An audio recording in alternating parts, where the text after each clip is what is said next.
মহাবিশ্ব সৃষ্টি করেছেন এবং এই মহাবিশ্বে নবী সাল্লাল্লাহু আলাইহি ওয়াসাল্লামের মতো উত্তম কোনো সৃষ্টি নাই। সুবহান, ঠিক আছে। আল্লাহ রাব্বুল আলামিন এই মহাবিশ্বে পৃথিবী বা আর্থ যে সৃষ্টি করেছেন, এই আর্থের মধ্যে আল্লাহ রাব্বুল আলামিন তার খলিফা হিসেবে আমাদেরকে পাঠিয়েছেন। কি হিসেবে? এবং প্রথম খলিফা হচ্ছেন আদম আলাইহিস সালাম। কে? তাদেরকে জান্নাতে রাখা হয়েছিল। আদম আলাইহিস সালাম এবং মা হাওয়া আলাইহিস সালাম, তাদেরকে জান্নাতে রাখা হয়েছিল। আপনারা বিস্তারিত ঘটনা জানেন। ইবলিস প্ররোচিত করেছে গাছের কাছেও যেও না, কিন্তু তারা গাছের ফল খেয়ে ফেলেছে। এরপরে আমরা পৃথিবীতে এসেছি। পৃথিবীতে আসার পরে আল্লাহ রাব্বুল আলামিন শর্ত দিয়ে দিয়েছিলেন। সূরা বাকারা আপনারা পাবেন, কুল্না হাবিদু মিনহা জামিআ, তোমরা সবাই পৃথিবীতে নেমে যাও। সবাই বলতে এখানে আদম আলাইহিস সালাম, হাওয়া আলাইহিস সালাম, ইবলিস যে সিজদা করে নাই, ফাসাজাদু ইল্লা ইবলিস, ওয়া ইয কুলনা লিল মালাইকা উসজুদু লিআদম ফাসাজাদু ইল্লা ইবলিস আবা ওয়াস্তাকবার। তো এই ইবলিস প্ররোচিত করে আমাদের পিতামাতাকে এই যে পৃথিবীতে পাঠিয়ে দেওয়া হলো। জান্নাত থেকে তারা পৃথিবীতে নেমে আসলেন। আল্লাহ রাব্বুল আলামিন এই দুনিয়ার জীবন সম্পর্কে দুইটা ফিলোসফি দিলেন, একদম দুইটা দর্শন। এক, আল্লাহ পাক বলছেন কুল্না হাবিদু মিনহা জামিআ, তোমরা সবাই এখন পৃথিবীতে নেমে যাও। ফাইম্মা ইয়াতিয়াকুম মিন্নি হুদা, তোমাদের কাছে আমার পক্ষ থেকে হেদায়েত আসবে। কি আসবে? হেদায়েত মানে হচ্ছে নবী, রসুল এবং কিতাব। হেদায়েত মানে কি? নবী, রসুল এবং কিতাব। তোমাদের কাছে আমার পক্ষ থেকে হেদায়েত আসবে। ফামান তাবিআ হুদায়া ফালা খাউফুন আলাইহিম ওয়া লা হুম ইয়াহজানুন, যারা আমার সেই হেদায়েত মেনে চলবে, অর্থাৎ আমার প্রেরিত নবী, রসুল এবং কিতাবের অনুসরণ করবে এবং তাদের সুন্নাহর অনুসরণ করবে, ফালা খাউফুন আলাইহিম ওয়া লা হুম ইয়াহজানুন, তাদের কোনো ভয় নাই, কোনো দুশ্চিন্তা নাই।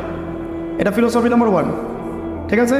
আর 2 নম্বর হচ্ছে ওয়াল্লাযীনা কাফারু ওয়া কাযযাবু বিআয়াতিনা, আর যারা আমার এই হেদায়েত অর্থাৎ আমার নবী, রসুল, আমার কিতাব, আমার প্রেরিত নবী, রসুল এবং তাদের সুন্নাহ এগুলোকে অস্বীকার করবে এবং মিথ্যা প্রতিপন্ন করবে, ফাউলাইকা আসহাবুন নার, তারা হচ্ছে জাহান্নামের অধিবাসী, হুম ফিহা খালিদুন, তারা সেখানে চিরস্থায়ী হবে। এই সিলসিলা শুরু হয়েছে আদম আলাইহিস সালাম থেকে। এভাবেই পরবর্তীতে নূহ আলাইহিস সালাম, ইব্রাহিম, দাউদ, সুলাইমান, ইসমাইল, যত নবীর নাম আমরা পাই, ইউসুফ, ইয়াকুব, ঠিক আছে, মূসা আলাইহিস সালাম, ঈসা ইবনে মারইয়াম, এবার প্রত্যেক যুগে যুগে আল্লাহ রাব্বুল আলামিন এই ফিলোসফি ফলো করে নবী, রসুল পাঠিয়েছেন, কিতাব নাজিল করেছেন, মানুষকে সতর্ক করেছেন। যারা কিতাব মেনে নিয়েছে, সুন্নাহ মেনে নিয়েছে, আল্লাহর হুকুম মেনেছে, তারা জান্নাতে চলে গেছে ইনশাআল্লাহ। দুনিয়াতেও সফল হয়েছে, পরে গেল জান্নাত। আর যারা মানে নাই, অস্বীকার করেছে, নবী, রসুলের সুন্নাহ ফলো করে নাই, আল্লাহর কিতাবের আনুগত্য করেনি এবং আল্লাহর দাসত্ব করে নাই, তারা জাহান্নামে চলে গেছে। সিম্পল। এই সিলসিলায় বলা হয় যে 1,24,000 নবী, রসুল এসেছেন। সুবহানাল্লাহ। এই 1,24,000 নবী, রসুলের মধ্যে সর্বশ্রেষ্ঠ এবং সর্বশেষ নবী হিসেবে আল্লাহ রাব্বুল আলামিন সাইয়্যিদুল মুরসালিন মুহাম্মদ রাসূলুল্লাহ সাল্লাল্লাহু আলাইহি ওয়াসাল্লামকে পাঠিয়েছেন। সুবহানাল্লাহ। আর আমরা হচ্ছি সেই নবীর সৌভাগ্যবান উম্মত। সুবহানাল্লাহ। যখন নবীগণ তার উম্মত হওয়ার জন্য আকাঙ্ক্ষা করতেন, আল্লাহ পাক আমাদেরকে না চাইতেই তার উম্মত করেছেন। সুবহানাল্লাহ। আল্লাহ পাক তো আপনাকে জিজ্ঞাসা করেন নাই তোমাকে কোন নবীর উম্মত বানাবো। আল্লাহ পাক তো আমাকে জিজ্ঞাসা করেন নাই তোমাকে মুসলমান বানাবো না হিন্দু পরিবারে জন্ম দিব। জিজ্ঞাসা করেছেন। এই শুকরিয়াটা আদায় করে আমরা কিয়ামত পর্যন্ত শেষ করতে পারবো না। যে এক, আমরা মুসলিম পরিবারে জন্ম নিয়েছি, সেকেন্ড, আমরা মুহাম্মদ সাল্লাল্লাহু আলাইহি ওয়াসাল্লামের উম্মত হয়েছি। দুর্ভাগ্যজনক, উম্মত হওয়ার পরেও আমরা তার সিরাত সম্পর্কে অবগত নই, তার সুন্নাহ আমাদের ভিতরে নাই। ভিতরের মধ্যে থাকলে হয়তো ব্যক্তি জীবনে আছে, ইকোনমিক সেকশনও নাই, পলিটিক্সও তো বালাই নাই, শিক্ষাক্ষেত্রে নাই, সংস্কৃতির মধ্যে নাই। আমরা একটা পার্সিয়াল চিন্তা করি, যেমনটা আমাদের অনেক ভাই আলোচনা নিয়ে আসছেন আর কি। তা আমি ওইদিকে যেতে চাচ্ছি না। এখন আমরা এই সৌভাগ্যবান উম্মত, আমাদের অনেক দায়িত্ব আছে। এই দায়িত্বগুলোর মধ্যে অন্যতম হচ্ছে নবী সাল্লাল্লাহু আলাইহি ওয়াসাল্লামের সিরাত শেখা, জানা এবং সেই অনুযায়ী আমল করা এবং সিরাতের শিক্ষাগুলোকে সমাজে বাস্তবায়ন করা। আমি রাইট অফ রং? ঠিক আছে কথা। এবং নবী সাল্লাল্লাহু আলাইহি ওয়াসাল্লামের সুন্নাহ মাফিক জীবন গড়া এবং এই সুন্নাহটাকে আমার শুধু ব্যক্তি জীবনে সীমাবদ্ধ না রাখা, বরং ব্যক্তি জীবন, আমার শিক্ষা জীবন, আমার সংস্কৃতি, আমার সমাজ, আমার পরিবার, আমার অর্থনীতি এবং আমার রাজনীতি, এই 7টা ডিপার্টমেন্ট নবীর সুন্নাহ অনুযায়ী ঢেলে সাজাতে হবে। এটা সিরাতের শিক্ষা। কথা ঠিক আছে? এখন এই 23 বছরের সিরাতের জীবনটা আমরা যদি একটু মেমোরাইজ করি, এভাবে করতে পারি, আপনাকে একটু পিছনে আসতে হবে। নবী করিম সাল্লাল্লাহু আলাইহি ওয়াসাল্লাম এমন একটা যুগে জন্মগ্রহণ করেছেন বা বেড়ে উঠেছেন, যে যুগটা অনেকটা আমাদের এই সো কল্ড যে কি বলবো সোকল্ড সভ্য এবং কালচার, সোকল্ড কালচার যে সোসাইটি আমরা বলি, অনেকটা এমন একটা কোর্টলেস ওয়ার্ল্ড এখন যেভাবে ফাংশন করছে, ঠিক এরকম একটা পরিবেশে নবী সাল্লাল্লাহু আলাইহি ওয়াসাল্লাম জন্ম নিয়েছে। আমি মিলাই দিচ্ছি, নবী সাল্লাল্লাহু আলাইহি ওয়াসাল্লাম যখন আইয়ামে জাহিলিয়াতে জন্ম নিয়েছেন, সেখানে বেড়ে উঠেছেন, ওই যুগের মধ্যে শিরকের ছড়াছড়ি ছিল। এখনকার বিশ্বের মধ্যে আছে কি না? আপনি আপনার ভিশন থেকে একটু বড় করেন, পরিবারের গণ্ডি, সমাজের গণ্ডি, রাষ্ট্র বাদ দিয়ে বিশ্বের দিকে তাকান, ওইভাবে চিন্তা করেন যে এখনকার বিশ্বের পলিটিক্স, ইকোনমিক্স, শিক্ষা, সংস্কৃতি এগুলো শিরকের ওপর দাঁড়িয়ে আছে কি না? এটা বোঝার জন্য আলাদা লেকচার দরকার, সেটা আপনারা অনলাইনে দেখে নেবেন। 1 2 নম্বর, তৎকালীন আবু জাহেলের যুগটা ছিল সুদে পরিপূর্ণ। কিসের? অর্থনীতি মানে রিবা আর রিবা। এখনকার বিশ্বে কি আছে? রিবা আর রিবা। 3 নম্বর, ওই সময়টা ছিল মাদকের যুগ। কিসের যুগ? এখনকার যুগটা কিসের যুগ? ইয়াং জেনারেশনের মূল প্রবলেম কি? মাদক। 4 নম্বর, ওই যুগটা ছিল গোত্রীয় হানাহানির যুগ। কিসের যুগ? তো এখন গোত্রীয় হানাহানিকে ব্যাখ্যা করতে হবে, এটা ধর্মীয় হানাহানি এবং পলিটিক্যাল হানাহানিতেও রূপ নিয়েছে, আমরা বুঝতেই পারছি। আর 5 নম্বর, ওই যুগের মূল সমস্যা ছিল আরেকটা, সেটা হলো নারী জাতির অবমাননা। জিনা প্রচুর ছিল, মেয়েদের বেপরদামি বেশি ছিল, ব্যভিচার বেশি ছিল, জুয়া হতো, এগুলো ছিল কিনা? তাহলে এই যে আইয়ামে জাহিলিয়াতের যে মৌলিক সমস্যাগুলো, এই সমস্যাগুলো এখনকার বিশ্বে আছে না ভাই? আর আমি বলতে চাচ্ছি যে নবী সাল্লাল্লাহু আলাইহি ওয়াসাল্লাম একটা পুত পবিত্র সমাজে জন্ম নেন নাই। আপনারা কি আছেন আমার সাথে?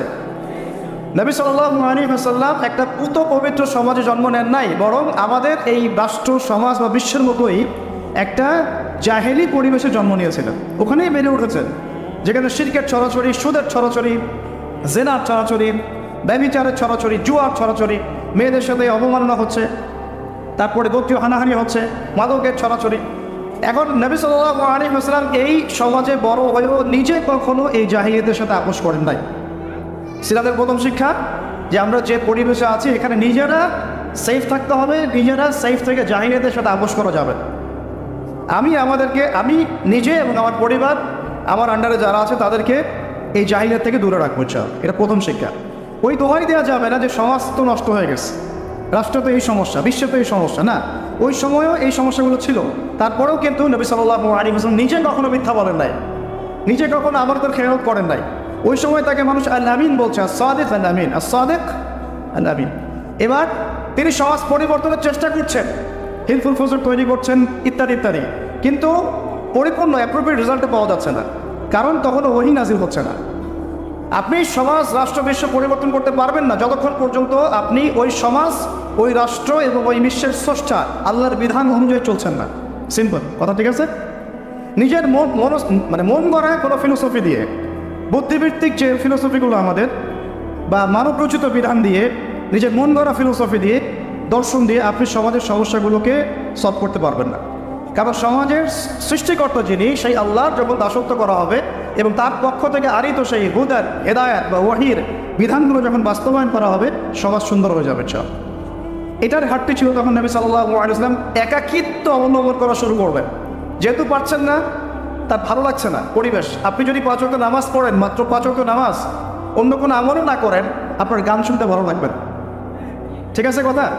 আর নবী সাল্লাল্লাহু আলাইহি ওয়াসাল্লাম কোনোদিন কোনো পাপ করেনই নাই, কারণ সমাজের এত জাহিলিয়াত তার কাছে ভালো লাগবে কীভাবে? এই জন্য তিনি হেরা গুহায় যেতেন। আপনি বুঝতে পারছেন কথা? এই জন্য তিনি হেরা গুহায় গিয়ে থাকতেন, একাকিত্ব অবলম্বন করতেন। সমাজের জাহিলিয়াত তার ভালো লাগতো না। এক পর্যায়ে আল্লাহ রাব্বুল আলামিনের পক্ষ থেকে সেই কাঙ্ক্ষিত সময় চলে আসলো, রমাদান মুবারক, লাইলাতুল কদর, ওই চলে আসলো জিবরাইল আলাইহিস সালামের মাধ্যমে। সূরা আলাক, ইকরা বিসমি রাব্বিকাল্লাযী খালাক, খালাকাল ইনসানা মিন আলাক, ইকরা ওয়া রাব্বুকাল আকরাম আল্লাযী আল্লামা বিল কলম, আল্লামাল ইনসানা মা লাম ইয়ালাম। দেখেন, প্রথম ওহীটা কি কেন্দ্রিক আসছে? পড়াশোনা কেন্দ্রিক। আল্লাহ পাক কিন্তু বললেন না শিরক করো না, মূর্তি পূজা করো না, ব্যভিচারের কাছেও যেও না, তোমরা একে অপরকে হত্যা করো না, পর্দা করো, যাকাত দাও। আছে প্রথম ওহীতে কি আছে? পড়ো পড়ো পড়ো। এটাই আমরা বলি ইয়াং জেনারেশনকে, যদি আমরা চাই যে আমাদের সোসাইটি, আমাদের নেশনটাকে পরিবর্তন করতে, লেখাপড়া এবং জ্ঞানতাত্ত্বিক বিপ্লবের কোনো বিকল্প নেই। এবং এই উদ্দেশ্যে আমাদের এই আয়োজনগুলো করা। অনলাইন ইউনিভার্সিটি বলেন, মাদ্রাসা বলেন, বক্তব্য বলেন, যত কিছু আপনারা শুনছেন দেখছেন, এগুলো একটা উদ্দেশ্যে, যাতে আমরা আমাদের প্রজন্মটাকে শিক্ষিত করতে পারি। ওই জায়গায় তার আঘাত করেছে, যাতে আপনারা একটা কি বলবো, সোকল্ড ওই যে বারবার বলছি সোবর্ন প্রগতিশীল চেতনায় এগিয়ে যান এবং শরীফের গল্প পড়েন। এই উদ্দেশ্যে আপনাদেরকে শিক্ষাক্ষেত্রে এভাবে মূল ইসলামিক ট্র্যাক থেকে সরিয়ে ফেলা হচ্ছে। তো প্রিয় ভাইয়েরা, এখানে ওহী আসার পরে নবী সাল্লাল্লাহু আলাইহি ওয়াসাল্লাম একটা গাইডেন্স পাচ্ছেন আল্লাহর পক্ষ থেকে সমাজ পরিবর্তনের জন্য। এবার তিনি মিশরে নামলেন। প্রথমে ভয় পেয়েছেন, তিনি স্ত্রীর কাছে গিয়েছেন, জাম্বিলুনি অনেক ঘটনা আছে, এগুলোতে আমি যাচ্ছি না, আপনারা সবাই জানেন এগুলো। মূল কথাটা কি, আল্লাহ পাক তাকে বলছেন সূরা মুযাম্মিলে কি ইয়া আইয়ুহাল মুদ্দাথির, সূরা মুদ্দাথিরে কি ইয়া আইয়ুহাল মুদ্দাথির কুম ফাআনযির ওয়া রাব্বুকা ফাকাব্বির ওয়া সিয়াবাকা ফাতাহির ওয়া রুজসা ফাহজুর। দ্বিতীয় ওহীর একটা মৌলিক কথা হচ্ছে কুম ফাআনযির, হে কওমুল আবৃত রাসূল, আপনি ভয় পায়েন না, আপনি ভয় পায়েন না, নিজের জানের উপর কোনো আশঙ্কা করেন না, আপনি আমার মনোনীত বান্দা। আপনি মনে করছেন যে কি ব্যাপার, আমাকে কোন ফেরেশতা এসে চেপে ধরলো, অস্বাভাবিক মনে হচ্ছে, না, আপনি উঠেন মানে বিছানা থেকে উঠেন না, উঠেন মানে হচ্ছে আপনি উঠেন, সমাজে নামেন, দাঁড়ান, আমার ওহী দিয়ে মানুষকে সতর্ক করেন। সুবহান। তিনি ছিলেন কায়রা বাশীরুন ওয়া নাযীরা, তিনি ছিলেন সুসংবাদদাতা এবং সতর্ককারী। তারপরে রাহমাতুল লিল আলামিন, তিনি ছিলেন কি পুরো বিশ্বের জন্য দয়া। এখন এই আদেশ আসা মাত্রই নবী সাল্লাল্লাহু আলাইহি ওয়াসাল্লাম উঠে দাঁড়ালেন, সমাজে নামলেন, নেমে দাওয়াতের মেহনত শুরু করলেন। খুব সংক্ষেপে বললে প্রথম 3 বছর তিনি গোপনে দাওয়াত দিয়েছেন। কত বছর? 3 বছর গোপনে দাওয়াত দিয়েছেন। আমাদের অনলাইন মাদ্রাসার বয়সই হয়নি 3 বছর, আর তিনি গোপনে ইন্ডিভিজুয়াল দাওয়াত দিয়েছেন মানুষকে 3 বছর, মানুষের ডোর টু ডোর গিয়ে। তখন প্রকাশ্যে বলেনি নাই যে লা ইলাহা ইল্লাল্লাহ মুহাম্মাদুর রাসূল, এটা প্রকাশ্যে বলাই হয়নি। মানুষকে ইন্ডিভিজুয়ালি দাওয়াত দিতেন, যারা তাকে চিনতেন, কাছের মানুষ, আবু বকর সিদ্দিক, তারপরে আপনার যায়েদ ইবনে হারেসা, তারপরে আলী ইবনে আবি তালেব, খাদিজা রাদিয়াল্লাহু আনহা, কাছের মানুষ, আব্দুল্লাহ ইবনে মাসউদ, এরকম কাছের মানুষরা তারা ইসলাম কবুল করলো। মাশাআল্লাহ। প্রথম 3 বছরের ওই সাহাবীরাই কিন্তু বদরে ছিলেন, তারাই কিন্তু উহুদে ছিলেন, তারাই কিন্তু পুরো জীবন নবী সাল্লাল্লাহু আলাইহি ওয়াসাল্লামের পাশে একেবারে ছায়ার মতো দাঁড়িয়েছিলেন। ঠিক আছে কথা? এবার 4র্থ বছর থেকে প্রকাশ্যে দাওয়াত শুরু হলো। কেন? কারণ এই সময় থেকে আল্লাহ রাব্বুল আলামিন যেমন আদেশ করলেন ওয়ানজিরু আশিরাতাকাল আকরাবিন, তুমি তোমার নিকট আত্মীয়দেরকে প্রকাশ্যে দাওয়াত দাও এবং কাছে তোমার গোত্রদেরকে দাওয়াত দাও। তিনি সাফা পাহাড়ের পাদদেশে উঠলেন, সবাইকে দাওয়াত দিলেন।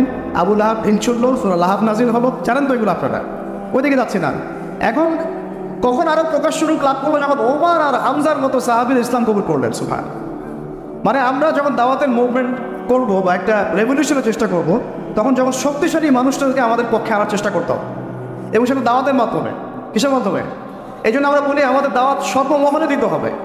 আবার যুবকদেরকে, যুবতীদেরকে, আমাদের বাচ্চাদেরকে, আমাদের মা বোনদেরকে, আমাদের সরকারকে, প্রশাসনকে, মানে প্রত্যেকটা সেক্টরের ভাই বোনদেরকে খুঁজে খুঁজে দাওয়াত দিতে হবে।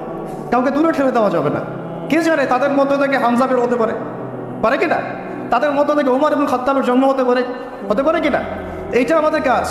নবী সাল্লাল্লাহু আলাইহি ওয়াসাল্লাম 4র্থ থেকে 10ম এই 7টা বছর এইভাবে প্রকাশ্যে দাওয়াত দেওয়া শুরু করলেন, যখন হামজা, ওমর এইরকম বড় বড় কিছু সাহাবী ইসলাম কবুল করলেন এবং আল্লাহ পাক আদেশ করলেন।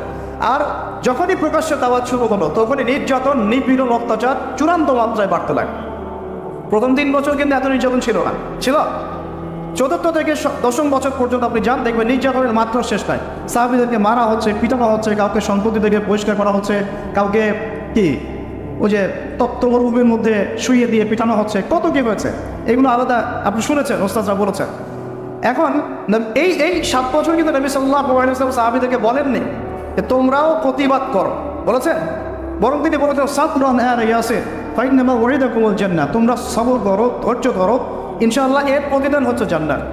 কারণ ওই সময় প্রতিহত করার মতো শক্তি আমাদের ছিল না, বা ছিল না বললে আমি ঠিক কিছুটা ভুল করবো, আল্লাহ পাকের পক্ষ থেকে আদেশটা আসে নাই। ঠিক আছে? ওই সময় কিন্তু হামজা রাদিয়াল্লাহু আনহু বলছিলেন যে ইয়া রাসূলুল্লাহ আর কত, আপনি বললে আমরা এখন প্রতিবাদ করি। হ্যাঁ, একদিন একজন সাহাবী এসে বলছিল ইয়া রাসূলুল্লাহ আর কত সহ্য করবো, আপনি বদদুয়া করেন ওদের প্রতি।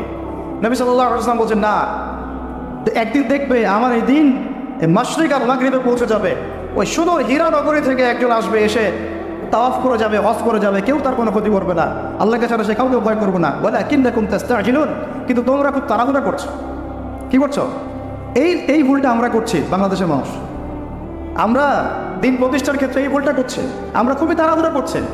আমরা মনে করছি যে এখনই করতে হবে, এভাবেই করতে হবে, আজকেই করতে হবে।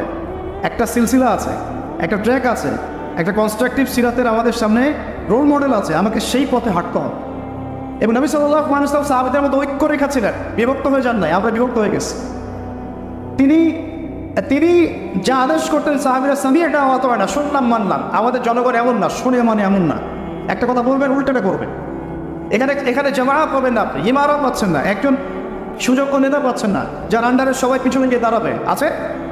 বলেন সত্যি কথা নাই, সবাই সবার মতো কাজ করছি আমরা। ওকে ভাই, কাজগুলোকে সমন্বয় করতে হবে, এটা হচ্ছে আমাদের কাজ, আমাদের একটা ভিশন। এখন নবী সাল্লাল্লাহু আলাইহি ওয়াসাল্লাম এই 7 বছরে আমাদেরকে অস্ত্র হাতে প্রতিহত করতে বলেন না, বরং তিনি বলেছেন সবর করতে, হিকমার সাথে দাওয়াত দিতে। ওরা যদি আমাদেরকে খারাপ কিছু থ্রো করে, আমাদেরকে ভালো থ্রো করতে বলা হচ্ছে, ঠিক আছে? ওরা খারাপভাবে যদি আমাদের সাথে কোনো অ্যাটিটিউড করে, ব্যাটেম নিয়ে আসে, আমাদেরকে বলা হচ্ছে তোমরা কল্যাণ দিয়ে এর প্রতিবাদ আর ভালোটা দিয়ে করো। এই জায়গায় আমাদের ল্যাকিংস আছে কি নাই? আছে। এরপরে কি হলো, নবী সাল্লাল্লাহু আলাইহি ওয়াসাল্লাম দেখলেন যে অত্যাচারের মাত্রা প্রচণ্ড বেড়ে গেছে, তখন দুর্বল সাহাবীদেরকে তিনি বললেন তোমরা আবিসিনিয়াতে চলে যাও। কোথায়? আবিসিনিয়া। দেখেন, প্রথম হিজরত কিন্তু মদিনা হয়নি, কথা হয়েছে। সেখানে বাদশা নাজাশী ছিলেন একজন খ্রিস্টান, এই পশ্চিমা সভ্যতার খ্রিস্টানদের মতো না, যারা ছেলে ছেলে বিয়ে করে, নাউজুবিল্লাহ, ওই রকম না।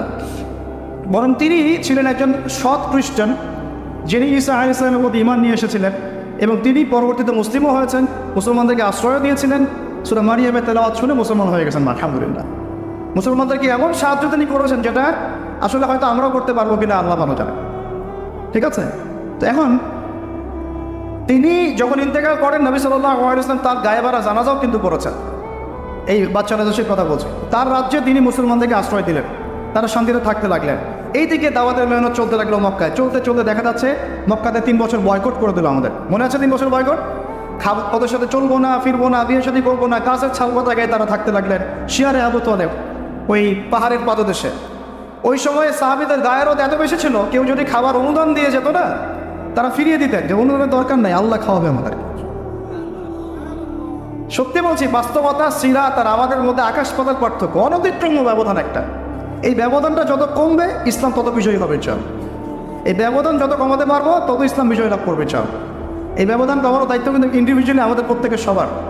এখন আসেন, এই 3 বছরের বয়কট জীবন শেষ হয়েছে আপনারা জানেন অলৌকিকভাবে। আল্লাহ পাক ওই বয়কটের দলিল নাম্বারটা খাইয়ে দিয়েছেন ওই মাটির পোকা দিয়ে, এটা আপনারা জানেন। 3 বছর বয়কটের পরে নবী সাল্লাল্লাহু আলাইহি ওয়াসাল্লামের জীবনে ঘটে যায় 3টা বড় বড় ঘটনা। একটা হচ্ছে চাচা আবু তালেবের ইন্তেকাল, যে আবু তালেব ছিল সাপোর্ট, মক্কায় সবচেয়ে বড় সাপোর্ট, তাই না? তিনি এত বড় সাপোর্ট ছিলেন যে আমরা করতে পারিনি নবী কিয়ামত পর্যন্ত, আমরা তো দাঁড়িয়ে রাখতে পারছি না। আর চাচা আবু তালেব পুরো ন্যাশনাল এগেনস্টে তার ভাতিজাকে সাপোর্ট দিয়েছে, তারপরেও শেষ পর্যন্ত ইসলাম কবুল করতে পারেন নাই। আর আল্লাহ পাক আপনাকে আমাকে মুসলিম পরিবারে জন্ম দিয়েছেন, আমরা হক আদায় করতে পারি না। কথা বোঝা যাচ্ছে কি আমার?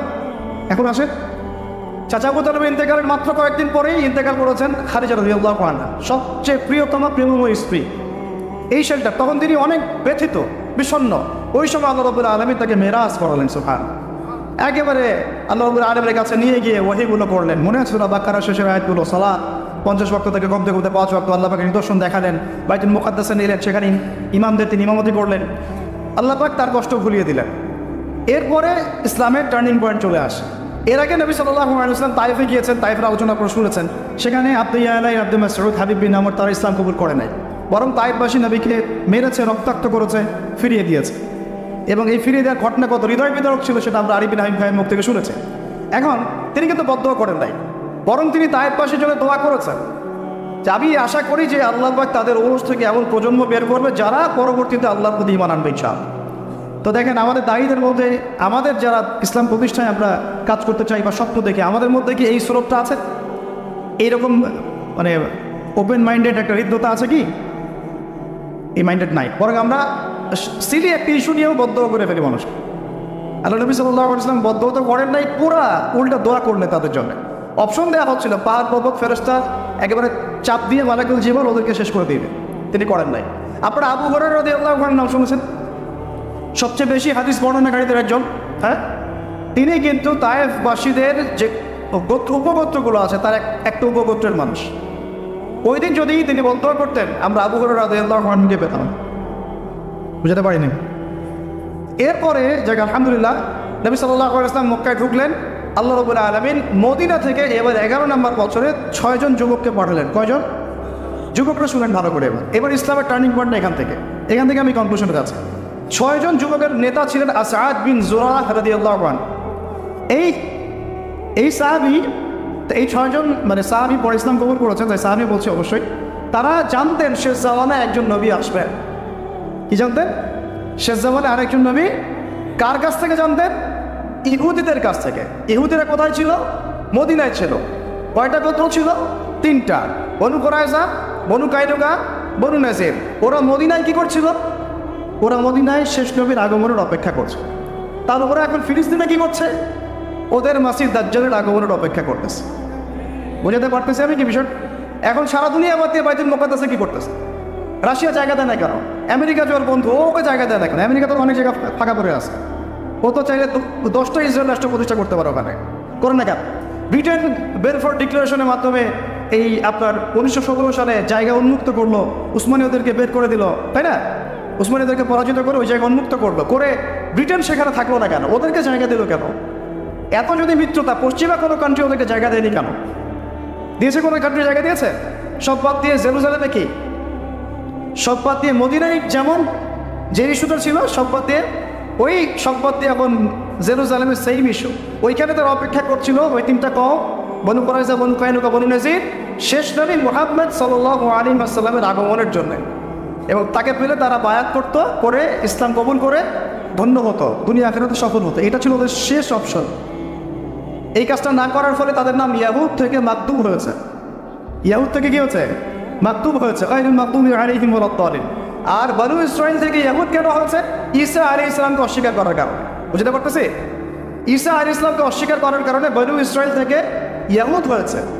আর মুহাম্মদ সাল্লাল্লাহু আলাইহি ওয়াসাল্লামকে অস্বীকার করার মধ্য দিয়ে ইয়াহুদ থেকে কি হচ্ছে? মাকতুব, অভিশপ্ত। এরপরে আর কোনো লেভেল নাই, শেষ। একবারে ওর দরজা বন্ধ হয়ে গেছে। এরপর সর্বশেষ চান্স ছিল ওইটাই, শেষ। তো ওরা এখন এখানে কি করে? উত্তর হচ্ছে ওরা ওদের মাসিহ দাজ্জালের আগমনের অপেক্ষা করছে ওরা, এবং তার জন্যে একটা হোলি ল্যান্ডে একটা স্টেট কায়েম করার চেষ্টা করছে, যেটাতে মোটামুটি তারা 80% ডান। তো এই জিনিসগুলো আমাদেরকে এসকাটোলজির জ্ঞান শেখার জন্য উদ্বুদ্ধ করবে ইনশাআল্লাহ। আমরা অনুরোধ করবো সিরাতের সাথে, কোরআনের সাথে, হাদিসের সাথে, ইতিহাসের সাথে সমসাময়িক বিশ্বের সম্পর্কে জ্ঞান অর্জন করেন। এটা আপনাদের জন্য অনেক বেশি জরুরি। আল্লাহ পাক তৌফিক দান করে দেন। এখন ওদিকে আমি যাচ্ছি না, লম্বা করবো না, বিশেষ করে দেখছি ভাই যে এই কোন জায়গায় ছিলাম? 6 জন যুবক যখন চলে আসলেন, এসে বায়াত করলেন একদম ইনস্ট্যান্ট। তারা জানতেন তিনি নবী, কোরআন তেলাওয়াত শুনিয়েছেন, বুঝে ফেলেছেন কোরআন শুনে ইনি শেষ নবী। বায়াত করে চলে গেলেন মদিনায়। পরের বছর তারা আরও 6 জনকে নিয়ে আসলেন, মোট 12 জন। কতজন? মোট 12 জন। এই 12 জন যখন ইসলাম কবুল করলেন, নবী সাল্লাল্লাহু আলাইহি ওয়াসাল্লাম তাদের সাথে একজন দাঈ ইলাল্লাহকে পাঠিয়ে দিলেন। তার নাম হচ্ছে মুসআব বিন উমাইর রাদিয়াল্লাহু আনহু, যিনি কিন্তু ধনী দুলাল ছিলেন, সব ছেড়ে দিয়েছেন ইসলামের জন্য, একদম সব। শেষে তাকে দাফন করার জন্য একটা কাপড়ও পাওয়া যায় নাই, ঘাস দিয়ে তাকে দাফন করা হচ্ছে উহুদের মাঠে। তো মুসআব বিন উমাইর রাদিয়াল্লাহু আনহুকে আল্লাহ নবী পাঠিয়ে দিলেন, তুমি যাও মদিনায় দাওয়াতি কাজ করো। কিসের কাজ করো? দাওয়াতি কাজ করো। কার জন্যে? কোনো দলের পক্ষে, কোনো ব্যক্তির পক্ষে, নাকি আল্লাহর জন্যে? শুধুমাত্র আল্লাহর দিকে মানুষকে ডাকবা, আর আমাকে শেষ নবী হিসেবে মানবে, এই ইতাআতের দিকে তুমি ডাকবা। তিনি গেলেন। আল্লাহ পাক তাকে এত বরকত দিয়েছিলেন আলহামদুলিল্লাহ, মাত্র 1 বছরে। কত বছর? 1 বছরে মদিনার 75টা ফ্যামিলি ইসলাম কবুল করেছে আলহামদুলিল্লাহ। এটা কিন্তু ছোট সংখ্যা না, ওই সময় প্রেক্ষাপটের সংখ্যাটা অনেক বড়। আর তাদের মধ্যে নেতৃস্থানীয় অনেক ব্যক্তির বর্গ ছিল আলহামদুলিল্লাহ। নেতৃস্থানীয় ব্যক্তি যাদের কথা অন্যরা শুনে, এমন অনেক মানুষ ছিল সেখানে। তো আওস ও খাসরাজ যখন ইসলাম কবুল করলো, তখন নবী সাল্লাল্লাহু আলাইহি ওয়াসাল্লামের উপরে হিজরত করার আদেশটা আসলো। এবার আপনি হিজরত করতে পারেন। নবী সাল্লাল্লাহু আলাইহি ওয়াসাল্লাম এবার গিয়ে হিজরত করলেন মদিনায়। তাহলে প্রেক্ষাপটটা তৈরি হয়েছে মক্কায়, আর মদিনায় রাষ্ট্র কায়েমের প্রেক্ষাপটটা আগে থেকেই দাওয়াতের মাধ্যমে তৈরি হয়েছিল। এবার সেখানে গিয়ে তিনি যা করলেন, তিনি তখন আর কিন্তু দুর্বল নন।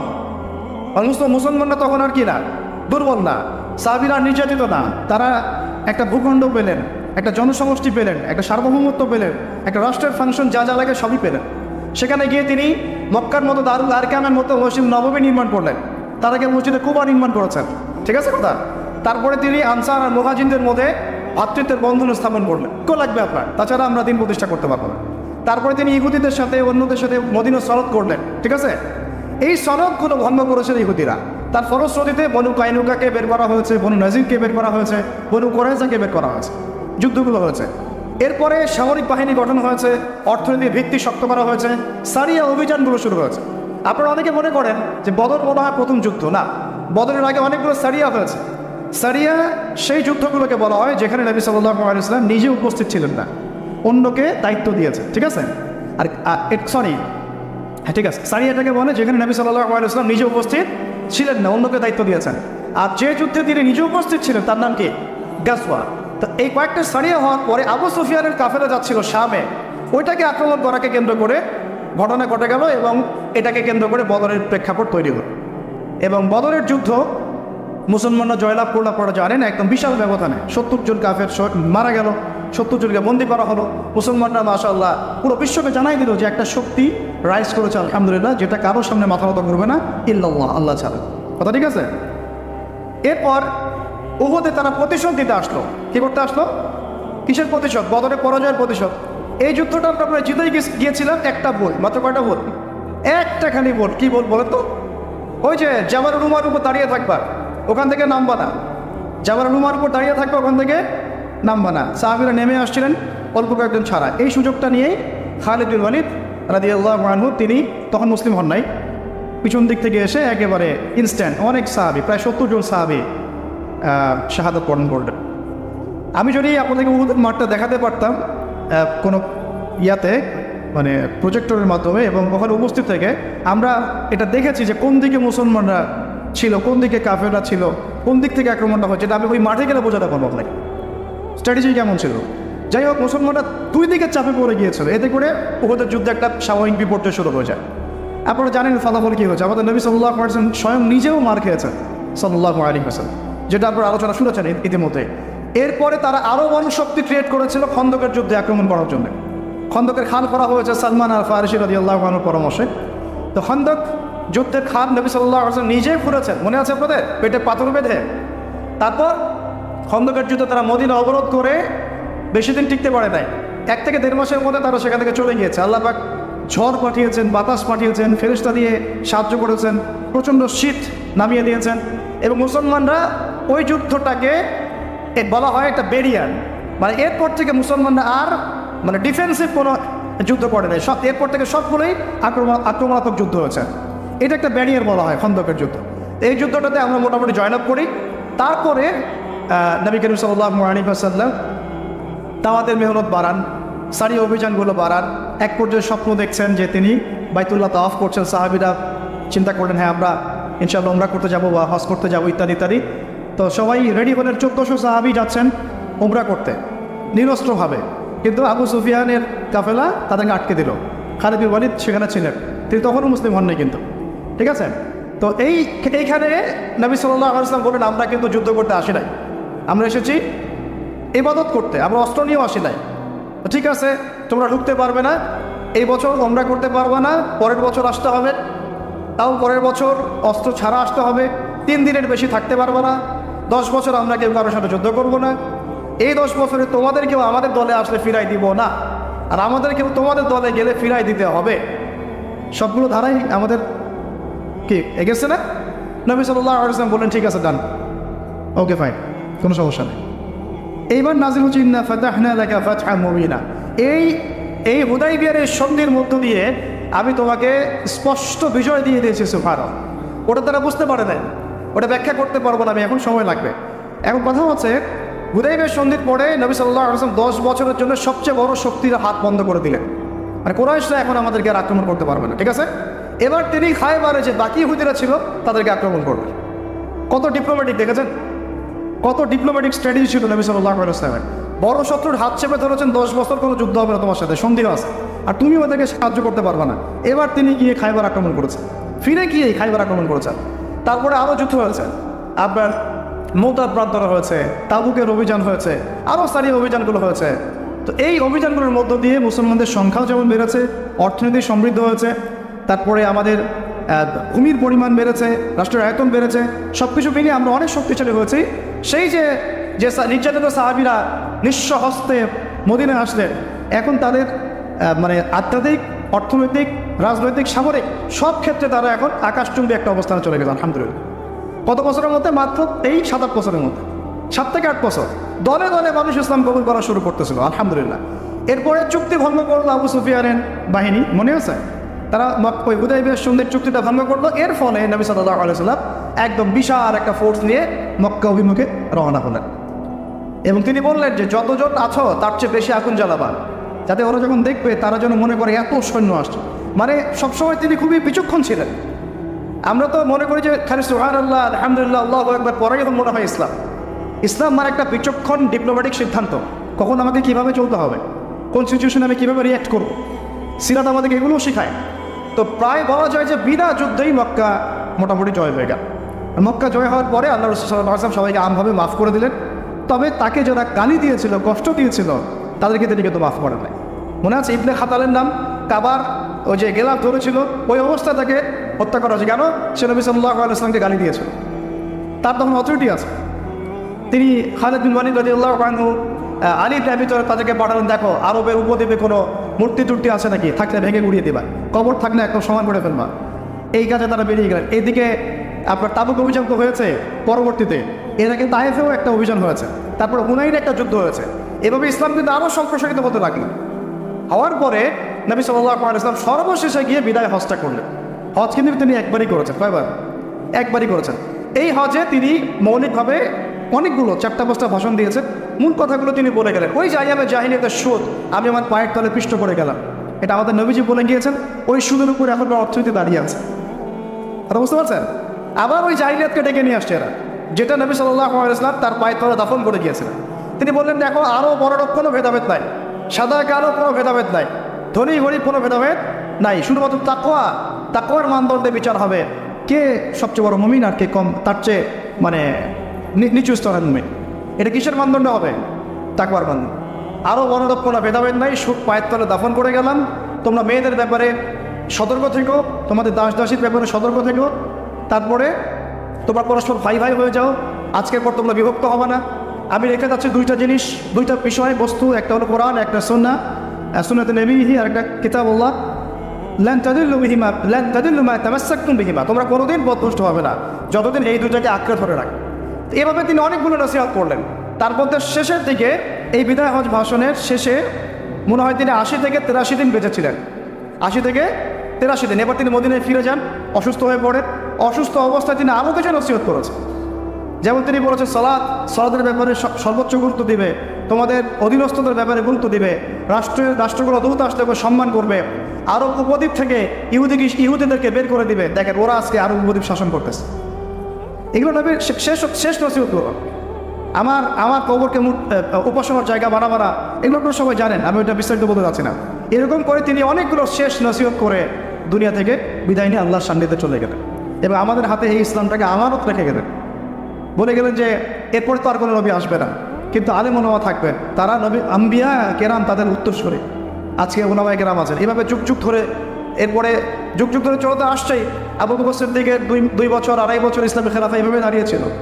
ওমর রাদিয়াল্লাহু আনহুর সময় ছিল প্রায় 10 বছর, উসমান রাদিয়াল্লাহু আনহুর সময় প্রায় 12 বছর, তারপর আলী ইবনে আবি তালেবের সময় এরকম প্রায় 2-3-4 বছরের মতো এটা খিলাফার সিচুয়েশন ছিল। তারপরে উমাইয়ারা শাসন করেছে প্রায় কত বছর? মেবি 97 বা 95 বছর। আব্বাসীরা করেছে এরকম 550 বছর, 500 বছর। তারপর এদিকে ফাতেমিরা করেছে, কর্ডোবায় একটা খেলাফা ছিল, মামলুকরা করেছে, আইয়ুবিরা করেছে, মোগলরা করেছে, অটোমান এম্পায়ার তুর্কিরা করেছে। এভাবে পৃথিবী এগিয়ে গেছে প্রায় 1200 বছর। সেই বৃক্ষের ফল আমরা খেয়েছি।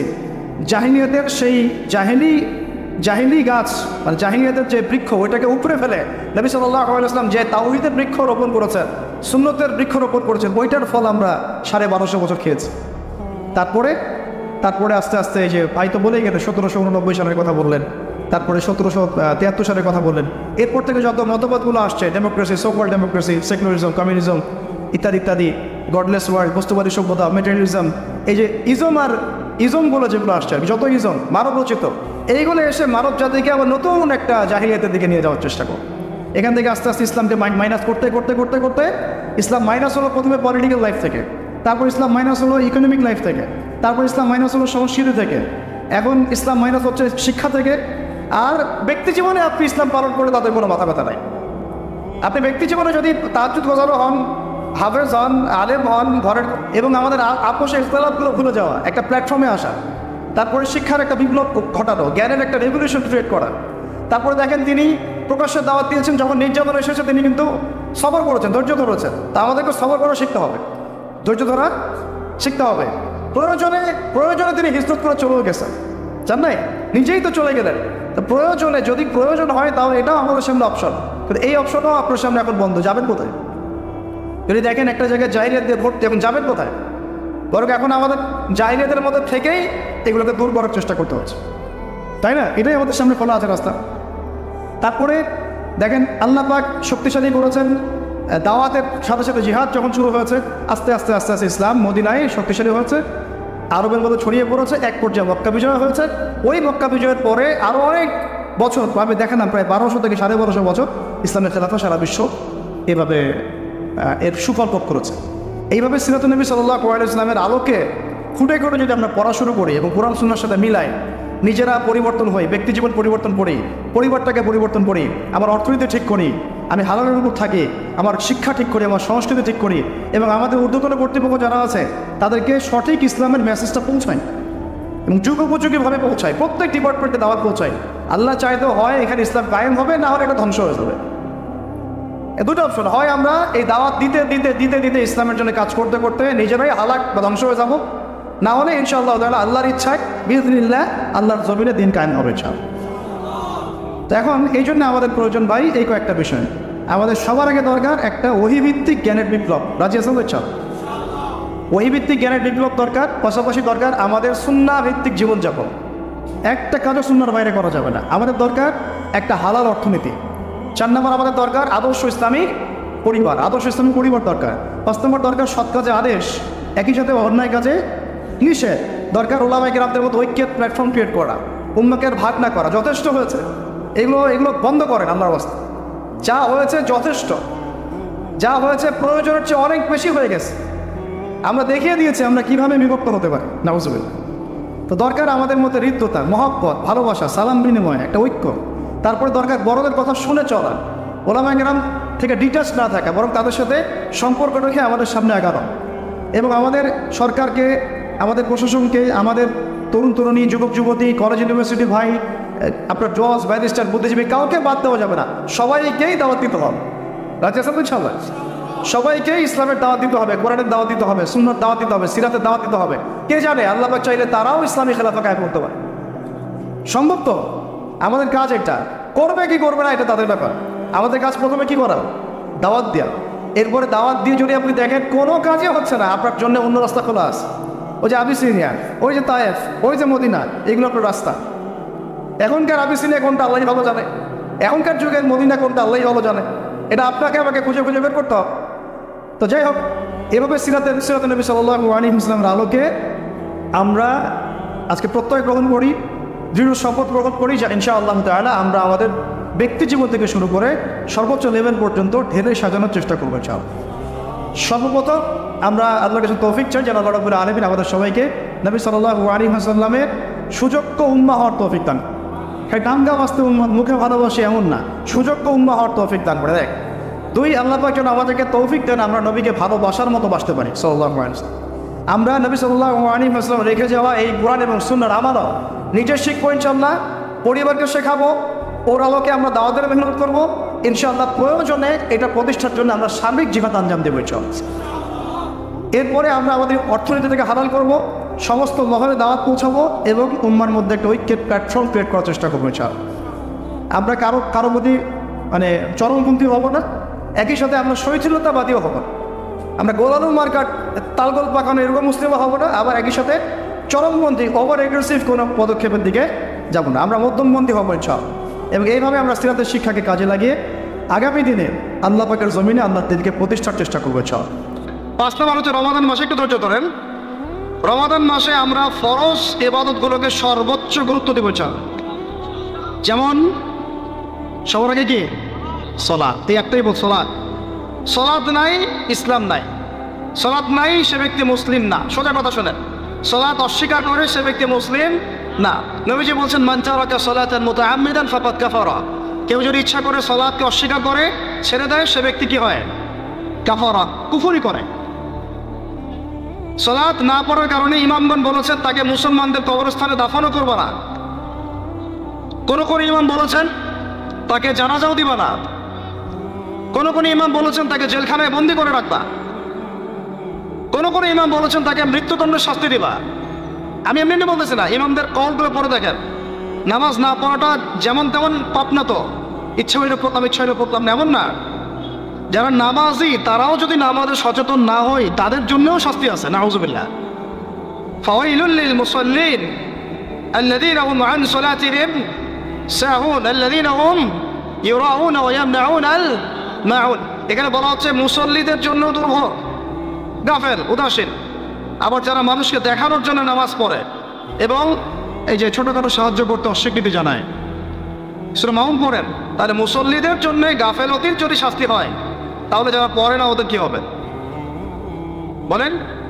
ওই যে পয়সাটা কি নাম, মুজাম্মিল না মুদ্দাসসির, হাফেজে কোরআন কে আছে? মা সালাকাকুম ফি সাকার, মা সালাকাকুম ফি সাকার। জাহান্নামে যখন ঢোকানো হবে, এই ফেরেশতারা জিজ্ঞাসা করবে, কিসে তোমাদেরকে জাহান্নামে নিয়ে আসলো, কি পাপ করছিলা? তারা বলবে, তখন তারা বলবে অলু, তারা বলবে, জাহান্নামীরা বলবে লাম নাকু মিনাল মুসাল্লিন। কি বলবে তারা? লাম নাকু মিনাল মুসাল্লিন, আমরা মুসল্লি ছিলাম না, আমরা নামাজ পড়তাম না। তাহলে বেনামাজির পরিণতি কি? জাহান্নাম। ওয়ালাম নাকু নুতঈমুল মিসকিন, আর আমরা মিসকিনদেরকে খাবার দিতাম না।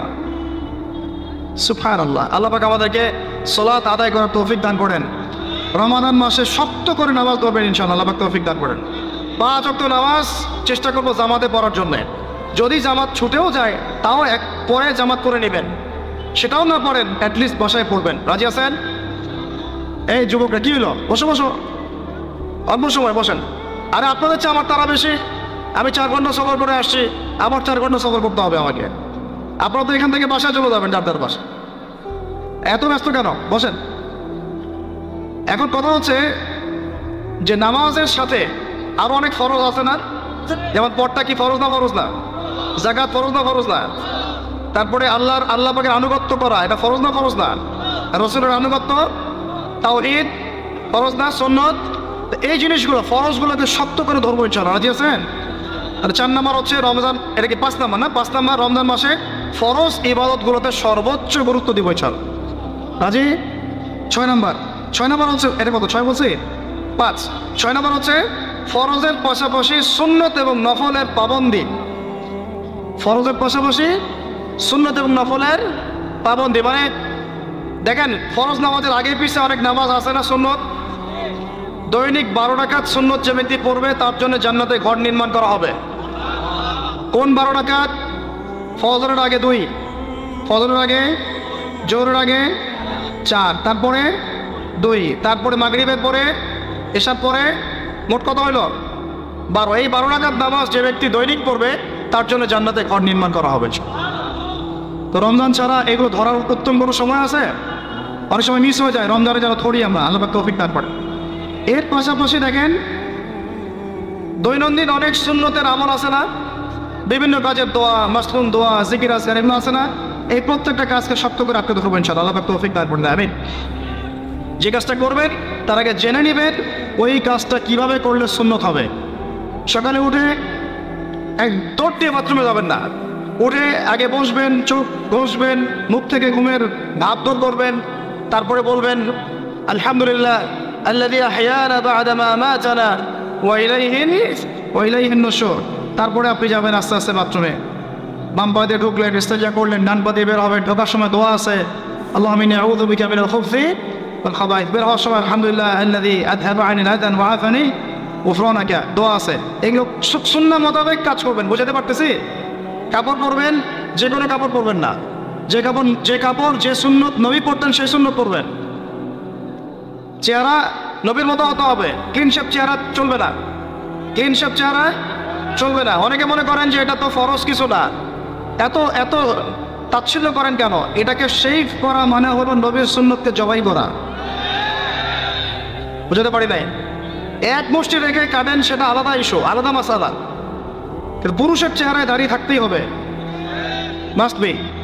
পোশাক আশাক থাকতেই হবে নবীর মতো। আমরা আমাদের সংস্কৃতি নিয়ে গর্বিত না?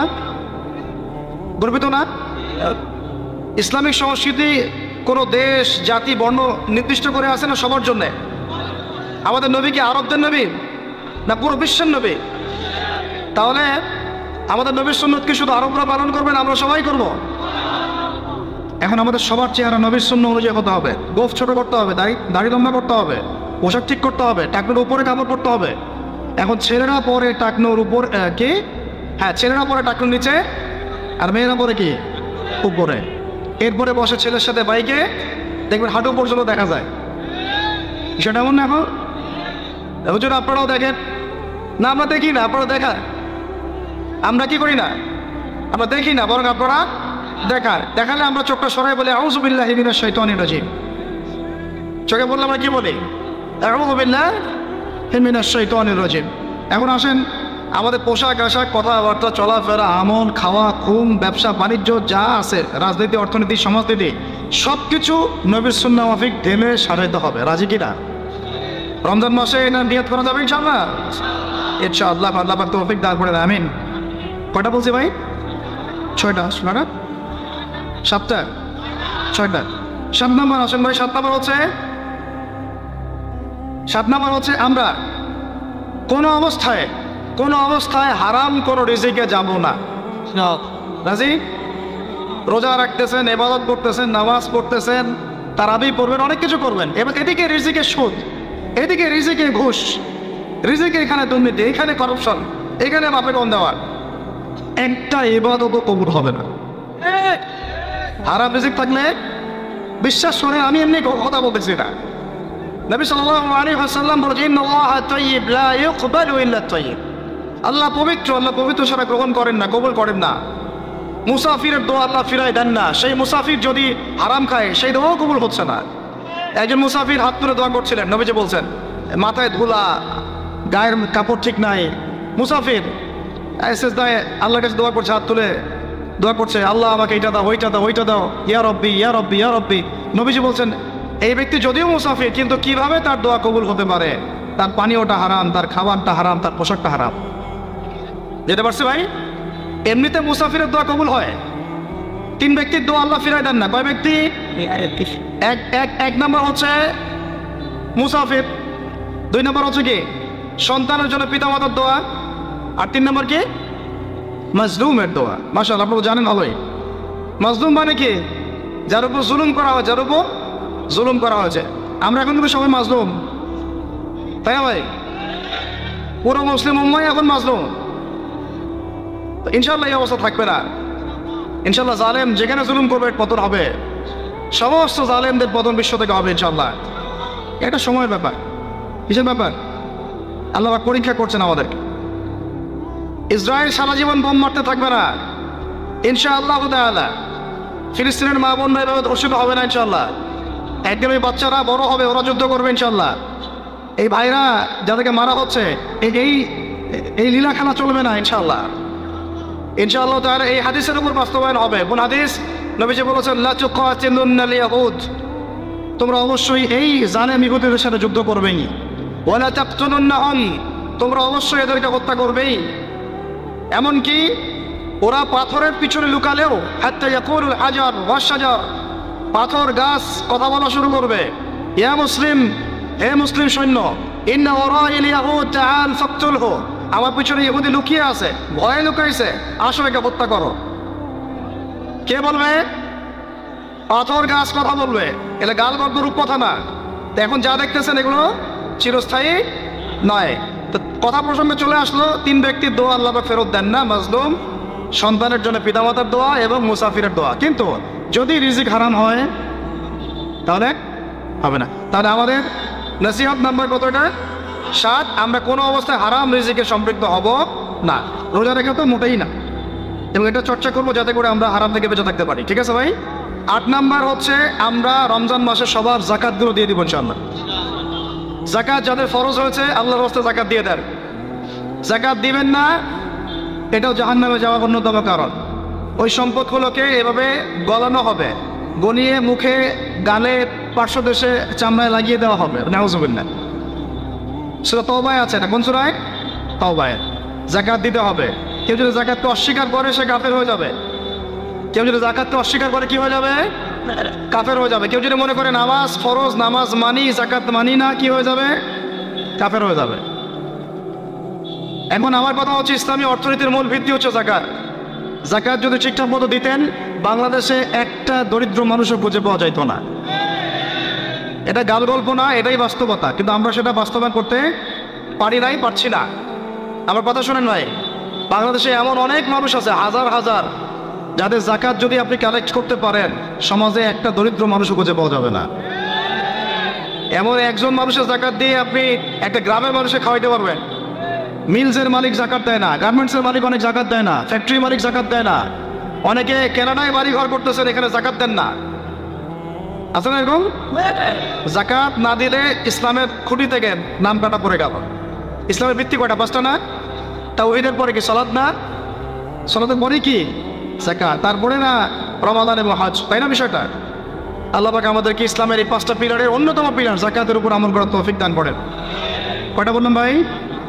8টা। 9 নম্বর হচ্ছে জাকাত যাদের ফরজ হয় না। আচ্ছা, জাকাত সম্পর্কে দুটো কথা। জাকাত কিন্তু সোনারও জাকাত আসে, রূপারও জাকাত আসে, এই গবাদি পশুরও জাকাত আসে, আবার কৃষি জমিরও কিন্তু জাকাত আসে। কৃষি জমির ফসলের কি হয়? জাকাত আসে, ওটাকে ওসর বলা হয়। আমরা অনেকে এটা জানিও না।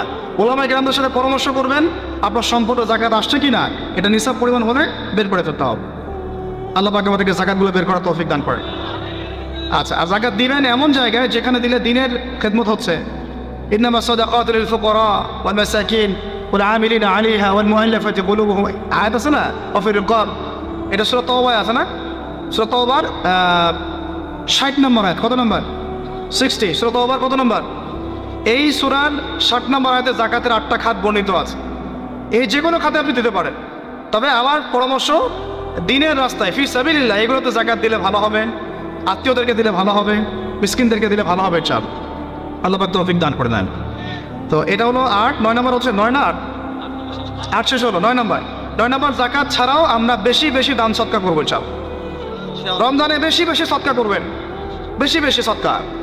মানে সদাকার এমন ক্ষমতা আছে যে আপনার তাকদিরে মনে করেন একটা বিপদ লেখা আছে, মনে করেন তাকদিরে একটা বিপদ আছে, আপনি এখানে সদকা করছেন, এই সদাকার ওসিলাতে আল্লাহ পাক আপনার এই বিপদটা দূর করে দিতে পারে।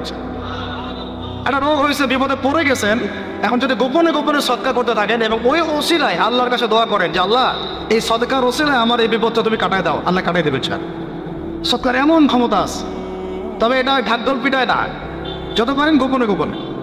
হ্যাঁ, প্রকাশ্যেও দেওয়া যায়, গোপনে দেওয়া উত্তম। গোপনে দেওয়া কি উত্তম, প্রকাশ্যেও দেওয়া যাবে, কোনো সমস্যা নেই।